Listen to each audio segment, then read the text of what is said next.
ഞാൻ ഇന്ന് പറയുന്ന വീഡിയോ എന്താണെന്നറിയോ, നമ്മളുടെ ഇവിടെ കേബേജ് എല്ലാവരും തോരൻ വയ്ക്കുക. കേബേജ് പൊതുവെ എല്ലാവർക്കും ഇഷ്ടമില്ലാത്തൊരു സംഭവമാണ്. ഒരുവിധം ആൾക്കാർക്ക് എന്ന് വെച്ചാൽ പെട്ടെന്ന് കേടാവുന്ന ഒരു സാധനമാണ് ഉപ്പേരിണ്ടാക്കി കഴിഞ്ഞാൽ. അപൂർവം കുറച്ച് പേർക്ക്. പിന്നെ ഈ തൈറോയിഡിൻ്റെ പ്രശ്നമുള്ളവർക്ക് കേബേജ് ഒഴിവാക്കണം, അത് പ്രത്യേകം പറയുന്നുണ്ട്.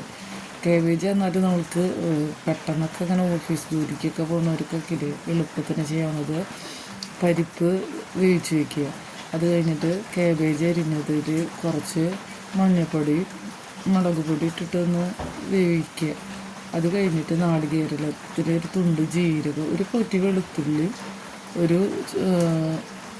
ഒരു ചെറിയ ഉള്ളിയും കൂടി ചേർത്തരച്ചിട്ട് അതിലാക്കിയിട്ട് നമ്മൾ കടുക് പൊട്ടിക്കുക. നല്ലൊരു ടേസ്റ്റി ആയിട്ടുള്ള ഒരു കൂട്ടാനാട്ടാ. അതുപോലെ തന്നെ നമ്മൾ തക്കാളി എങ്ങനെയാണെന്ന് വെച്ചിട്ടുണ്ടെങ്കിൽ തക്കാളി ഒരു 5-6 എടുത്തിട്ട് ഇതായിട്ട് അരിയുക. അതിന് ശേഷം നമുക്ക് മല്ലിയും മുളകും ചൂടാക്കിയിട്ട് നാളികേരം കൂട്ടി വറുത്തതിന് ശേഷം മിക്സിയുടെ ജാറിൽ അടിക്കുക. കുറച്ച് പുളി ചേർക്കാൻ പാടില്ല, ഒരുപാട് പുളി ചേർക്കാൻ പാടില്ല.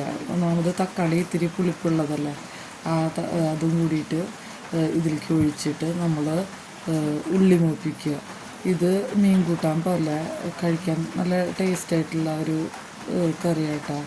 അതുപോലെ തന്നെ ഞാൻ പറയണത് എന്താണെന്ന് അറിയുമോ, ഈ പാളയംകുടം കായ കിട്ടാറില്ല നിങ്ങളുടെ അവിടെയൊക്കെ. പാളയംകുടം കായും പരിപ്പും കൂടിയിട്ട് നമ്മൾ കുക്കറിലടിക്കുക. ഇങ്ങനെ നമ്മൾ ഉപ്പേരിക്ക് എരിയണ പോലെ അടിക്കുക.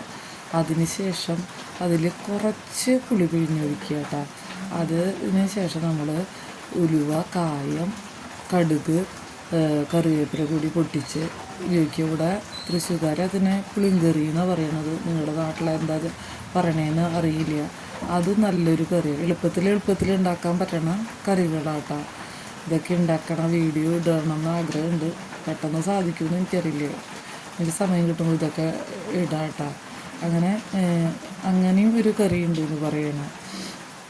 അതുപോലെ തന്നെ നമ്മൾ കുമ്പളങ്ങ നമ്മൾ പരിപ്പും മാങ്ങയും കൂടിയിട്ട് കുമ്പളങ്ങയും മാങ്ങയും അരിയുക. എന്നിട്ട് പരിപ്പിലിടുക.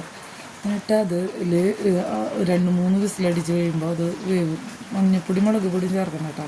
എന്നിട്ട് കുറച്ച് വെളിച്ചെണ്ണ ഒഴിക്കുക, കുറച്ച് കറിവേപ്പിലിടുക. അതിനെ ഇവിടെ പറയാം മുളൂഷ്യൻ. അത് വറുത്തിടുകയെന്ന് വെച്ചിട്ടുണ്ടെങ്കിൽ, കടുക് പൊട്ടിച്ചിടുകയെന്ന് വെച്ചിട്ടുണ്ടെങ്കിൽ തൃശ്ശൂർക്കാർ പറയണത് അത് പുളിങ്കറി. നാളികേരം അരച്ച് പുളിങ്കറി ഉണ്ടാക്കാം, നാളികേരം അരയ്ക്കാണ്ടും പുളിങ്കറി ഉണ്ടാക്കാം. ഇതിനൊക്കെ പെട്ടെന്ന് ഉണ്ടാക്കാൻ പറ്റണ കുറേ കറികൾ ഉണ്ട് കേട്ടോ. ഇനി വേറെ ഒരു വീഡിയോ ആയിട്ട് വരാം കേട്ടോ.